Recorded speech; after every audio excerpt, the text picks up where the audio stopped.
அதிமுகவை மீட்டெடுப்பதுதான் நோக்கம் என்றும், சீமானை எதிரியாக பார்க்கவில்லை, நண்பராகத்தான் பார்க்கிறேன் என்றும் அம்மா மக்கள் முன்னேற்ற கழகத்தின் பொதுச் செயலாளர் டிடிவி தினகரன் தெரிவித்துள்ளார். டிடிவி தினகரன் எந்த நிர்பந்தத்துக்கு ஆள மாட்டான் உங்களுக்கு தெரியும்னு சொன்னேன். சரிதானே? அது மாதிரி எனக்கு எந்த நிர்பந்தமும் இல்லை.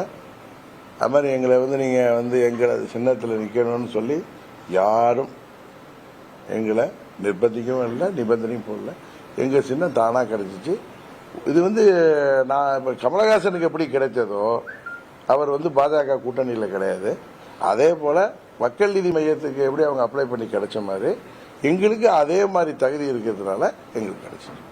இதே நான் அவரை நண்பராக தான் கருதுறேன். ஏன்னா எங்கள் சித்தப்பா வரைந்த எம்என் அவருடைய நண்பர் இவர், அவர்லாம். அதனால் எனக்கு அவரை நட்பாக தான் பார்க்குறேன். அவர் அப்படி கோவப்பட்டு அவருக்கு கொடுக்கக்கூடாதுங்கிற எண்ணமும் கிடையாது. அவர் நான் அன்னைக்கு சொன்னேன், அவர் முன்பே அதை ஆன் டைமில் ஃபைல் பண்ணியிருந்தாருன்னா அவங்க இவரை கேட்காம முடிவு பண்ணியிருக்க முடியாது. இன்னொரு ஸ்டேட்டில் அவங்க கேட்குறப்ப இது சுயேட்சையாக இருக்கிற சின்னத்தை கொடுத்துருப்பாங்க.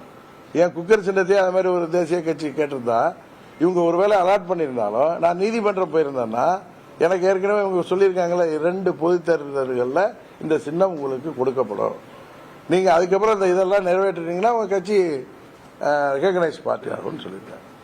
இப்போ இதை நீங்களும் புரிஞ்சிருப்பீங்கன்னு நினைக்கிறேன். திரு சீமான் அவர்களும் புரிஞ்சுக்குவார்னு நினைக்கிறேன். இதுக்கு மேலே அவர் எதுவும் அரசியலுக்காக பேசினா அதை நம்ம ஓரம் கட்டி விட்டு நம்ம வேலை பார்க்கலாம். செய்திகளை உடனுக்குடன் தெரிந்து கொள்ள உடனே சப்ஸ்கிரைப் பண்ணுங்க.